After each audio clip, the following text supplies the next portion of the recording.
যে আল্লাহ পাক ওয়াদা করেছেন, তার রাসূল সাল্লাল্লাহু আলাইহি ওয়াসাল্লাম হাদিসের মধ্যে বলেছেন, ইনশাআল্লাহ তাআলা বর্তমানের এই দুর্দিন ইনশাআল্লাহ কেটে যাবে, ইনশাআল্লাহ কেটে যাবে। একটা প্রজন্ম আসবে যাদের হাতে আল্লাহ রাব্বুল আলামিন দ্বীনের বিজয়ের পতাকা দান করবেন ইনশাআল্লাহ। কত সালে কত বছর পর আমরা জানি না, কিন্তু এতটুকু জানি এটা হবে ইনশাআল্লাহ। যারা হবে, যাদের দ্বারা হবে, তারা কোশ্চিনকালেও এরকম রিয়া, অহংকার, হিংসা বিদ্বেষ, আইওয়াস, হারামখোর, দুনিয়ামুখিতা এ ধরনের সংস্কৃতিতে অভ্যস্ত হবে না ইনশাআল্লাহ।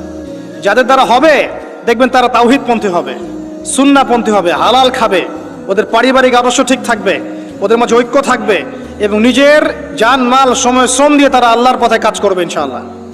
দেখে নিয়েন তাদের দ্বারা ইসলামের বিজয় হবে ইনশাআল্লাহ। মাঝখান থেকে কি হলো?